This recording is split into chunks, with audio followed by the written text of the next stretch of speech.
Hey everyone, welcome back to my YouTube channel. Part 1.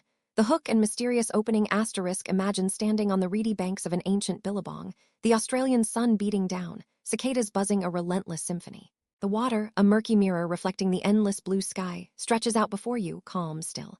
But beneath that surface, something stirs. A ripple, then a gurgle, deep and unsettling, breaks the silence. The air grows heavy, charged with an unseen presence. And then, from the depths, a sound unlike any you've ever heard. A booming roar, a mournful bellow, a chilling cry that seems to tear at the very fabric of the landscape. It's the sound of primal fear, the voice of Australia's most enduring and terrifying mystery. Was it a crocodile, a rogue bull, a hallucination born of the heat and isolation? Or was it something far older, far more mysterious, something that has haunted the dreams and folklore of a continent for millennia? Tonight, we dive deep into the chilling enigma of the Bunyip. We're going beyond the campfire stories, past the grainy newspaper clippings, to ask the question that has echoed across the Australian outback for centuries. Was the Bunyip actually real? What if I told you that the evidence, both ancient and modern, suggests that this terrifying creature might not just be a myth? What if the legends hint at a truth far more disturbing than we could ever imagine? Prepare yourselves, because the answers we uncover might just change everything you thought you knew about the hidden depths of Australia. Part 2. Setting the stage asterisk. Australia. A land of breathtaking beauty and brutal extremes. A continent sculpted by ancient forces, teeming with life both familiar and utterly alien. But beneath the sun-drenched facade, within the shadowy depths of its waterways, lies a secret whispered in hushed tones around flickering campfires for tens of thousands of years. This is the realm of the Bunyip, not just a creature, but an essence, a primordial terror woven into the very soul of the land. For the indigenous peoples of Australia, the Bunyip is no mere fairy tale. It's a powerful, often malevolent spirit, a guardian of sacred waterholes, a bringer of both fear and respect. Its name, Bunyip, originates from the Wemba people of southeastern Australia, but similar creatures, with different names and slightly varying descriptions, permeate the oral traditions of almost every Aboriginal nation across the continent. Think of the Cryptid of the Gunditjmara, the Terrigal of the Murray River, or the Gurumuk of the Goulburn area. Each name a testament to a shared, pervasive fear of the unknown lurking in the water. These legends paint a vivid, terrifying picture. The Bunyip is often described as semi-aquatic, inhabiting swamps, billabongs, rivers, and waterholes. Its physical description varies wildly from tribe to tribe, reflecting the vastness of the continent and perhaps different encounters. Some say it's dog-like with a shaggy coat, a long neck, and tusks. Others describe it as resembling a seal or a feathered serpent. There are accounts of it having a horse-like head, a crocodilian body, or even scales. But one consistent thread runs through almost all these accounts. Its terrifying, booming call that echoes through the night, and its penchant for lurking in the shadows, waiting. When the first European settlers arrived on these shores in the late 18th century, they brought with them their own folklore, their own monsters. But nothing could have prepared them for the ancient, untamed mysteries of this new land. As they pushed inland, clearing land, establishing settlements, and encountering the indigenous Australians, they inevitably stumbled upon the legends of the Bunyip. At first, they dismissed it as mere native superstition, another fanciful tale from a people they barely understood. But then the strange reports began to surface. The unexplained disappearances, the unidentifiable sounds echoing from the swamps, the chilling sense of being watched from the murky depths. Europeans, accustomed to rational explanations, suddenly found themselves confronted with something that defied their understanding, something that made the hairs on their necks stand on end. They began to wonder if the savages weren't so savage after all, but perhaps privy to a truth about this land that the newcomers were only just beginning to grasp. Could there be a real living creature behind these ancient stories? The seed of doubt was planted, and a terrifying investigation was about to begin. Part 3. The deep investigation asterisk. The 19th century in Australia was a time of rapid expansion, exploration, and crucially, a growing fascination with the natural world. The British Empire was keen to classify and understand every new species it encountered. So, when tales of the Bunyip began to circulate among the settlers, it wasn't just dismissed as superstition. It became a puzzle. Was this a new, undiscovered megafauna, a living dinosaur, or something else entirely? One of the earliest and most intriguing European accounts emerged in 1845. Geelong Advertiser newspaper reported the discovery of a strange fossilized skull near Wellington Caves in New South Wales. The skull was described as belonging to an unknown animal, combining features of a bird and a crocodile. Dr. George Bennett, a prominent naturalist, was consulted. He noted that the Aboriginal people immediately identified it as a Bunyip or Cryptid. This wasn't just a story now. It was physical evidence, prompting intense speculation and even a sketch published in the Sydney Morning Herald asterisk. The sheer excitement, the possibility of a tangible link between ancient myth and scientific discovery was palpable. But the skull itself eventually proved to be a misidentification, a malformed calf or horse skull, or perhaps even a deliberate hoax. Yet the seed was planted. The Bunyip was entering the European consciousness, moving from fireside legend to potential scientific specimen. Then came the eyewitness accounts, often dramatic and chilling. One particularly harrowing tale comes from the Murray River in the 1840s. A settler named Mr. E.S. Hall reported hearing a fearsome, guttural roar coming from the water, unlike any animal he knew. He described ripples spreading across the calm surface, indicating a creature of immense size beneath. Other reports spoke of cattle vanishing without a trace near waterholes, or strange, deep indentations found in the mud along riverbanks, too large for a crocodile, too unusual for any known animal. One of the most widely cited incidents occurred in Lake Alexandrina, South Australia, in the 1850s. A local settler, Mr. A.C. Rankin, claimed to have seen a bunyip. His description was vivid. A creature with a dark, shaggy body, a long, snake-like neck, and a horse-like head. He even described its eyes as glowing red in the dim light. This wasn't just a fleeting glimpse. He claimed to have observed it for several minutes. Think about the isolation of the outback in those days. The vastness. The unknown. To witness something so utterly inexplicable must have been truly terrifying. These aren't just sensational headlines. These are the deeply unsettling personal narratives that fuel the legend. As the accounts multiplied, so did the theories. Scientists, baffled by the varying descriptions, began to consider possibilities. Could the bunyip be a surviving species of Australia's extinct megafauna? The continent was once home to truly colossal creatures. Imagine the diprotodon, a rhino-sized marsupial, or Pelorosaurus, a giant monitor lizard. The fossil record showed that animals like the diprotodon were semi-aquatic and lived in similar habitats to where bunyip sightings were reported. Perhaps a small, isolated population had managed to survive. The idea was tantalizing. A living fossil, hidden in the deepest, most inaccessible parts of the continent. Another compelling theory revolved around misidentification. Australia is home to unique and sometimes bizarre animals. Consider the platypus, a creature so strange that when its skin was first sent to England, scientists thought it was a hoax. Or how about the Australian fur seal, which can travel surprisingly far upriver and whose sudden surfacing could easily be mistaken for something monstrous, especially from a distance or in poor light. Their deep, guttural barks could certainly be misinterpreted as something far more sinister than a playful marine mammal. And what about large pythons or even escaped exotic animals?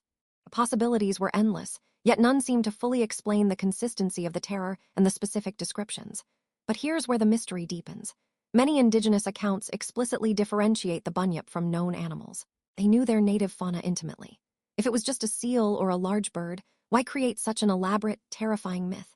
And if it was an extinct diprotodon, how could it have survived undetected for so long in an environment increasingly populated by humans? The investigation pressed on, driven by a growing sense that there was more to this story than met the eye. Could the bunyip be a living creature, a scientific marvel awaiting discovery? Or was it something far more ancient, far more primal, a reflection of the deep-seated fears embedded in the very landscape of Australia itself? The next revelation would challenge all assumptions. Part 4. The turning point, the bunyip enigma reached a fever pitch in the mid-19th century, fueled by a relentless stream of reports and a burgeoning public fascination. The media, much like our modern news cycles, sensationalized every scrap of evidence, turning the bunyip into a national phenomenon. But for many, especially those living in isolated settlements, it was no laughing matter. This was a very real source of fear. One of the most compelling pieces of evidence came in 1847.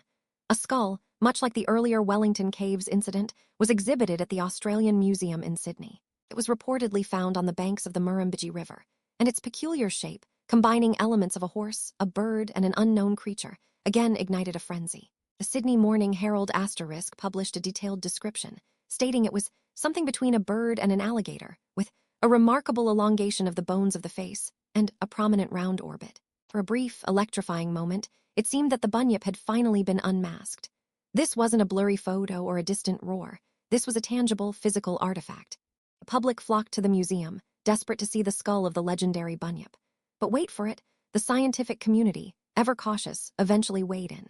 The esteemed anatomist William Sharp Macleay, after careful examination, concluded that the skull was, in fact, a deformed fetus of a horse or some other domesticated animal. The disappointment was immense. What seemed like the ultimate proof dissolved into a sad reality of misidentification. It was a turning point, not in revealing the bunyip, but in tempering the public's immediate rush to judgment. The official scientific consensus began to lean heavily towards misidentification, hoaxes, and the power of suggestion. However, the lack of a definitive specimen didn't extinguish the flame of belief. In fact, it arguably strengthened the legend. If scientists couldn't explain it, perhaps it was truly something beyond their current understanding. Consider the sheer persistence of the stories. Indigenous people continued their oral traditions, passing down tales of caution and respect for the water spirits. Settlers, despite the scientific explanations, still recounted their unnerving encounters. Think about the sheer scale of unexplored territory in 19th century Australia. Vast swathes of land, teeming with unique flora and fauna, remained unknown to European science. Was it so impossible to imagine a large, aquatic mammal or reptile that had simply eluded capture and official classification? The natural world continued to throw surprises at humanity. The discovery of the coelacanth, a living fossil fish thought to be extinct for millions of years, in 1938, proved that even in the 20th century, the deep oceans held incredible secrets. Why couldn't Australia's inland waters hold similar mysteries? The turning point wasn't a definitive answer, but a deepening of the mystery. It highlighted the chasm between anecdotal evidence and scientific proof. It challenged the prevailing scientific dogma, forcing a reevaluation of what was considered possible. And for those who believed, the Bunyip wasn't disproven. It simply retreated further into the shadows, becoming even more elusive, even more terrifying. The question remained, if the skulls were hoaxes or misidentifications, what about the sounds? What about the disappearances? What about the undeniable primal fear it instilled? The Bunyip wasn't going away. It was merely waiting for the next brave, or perhaps foolish, soul to venture too close to its watery domain. Part 5. Modern mysteries and ongoing search. Even as the 19th century waned, and the age of photographic evidence and scientific expeditions took hold, the Bunyip refused to fade into obscurity. In fact, in the modern era, the legend has enjoyed a resurgence, fueled by new technologies, renewed interest in cryptozoology, and the persistent feeling that Australia's wild heart still holds secrets. Today, while mainstream science largely dismisses the Bunyip as folklore, a dedicated community of cryptozoologists and enthusiasts continues the search. They pore over historical accounts, interview remote farmers and indigenous elders, and organize expeditions to areas known for their Bunyip lore. Sites like Lake George in New South Wales, and the numerous billabongs and swamps along the Murray-Darling River system, remain hotspots for alleged sightings and strange occurrences. Modern Bunyip encounters often echo the classic descriptions, but with a contemporary twist. There are reports of unexplained disturbances in remote bodies of water, strange ripples or wakes where no boat has passed, and the same chilling, booming calls echoing across the water at night. While grainy photos and shaky video footage occasionally surface online, none have yet offered conclusive proof. However, the sheer volume and consistency of these modern narratives, often from credible individuals, begs a deeper look. Are they simply misidentifying known wildlife? Perhaps an unusually large eel, an escaped emu taking a swim, or even feral pigs in the water? Or could there be something more? Think about the vastness of Australia's untouched wilderness, especially its intricate river systems and expansive wetlands.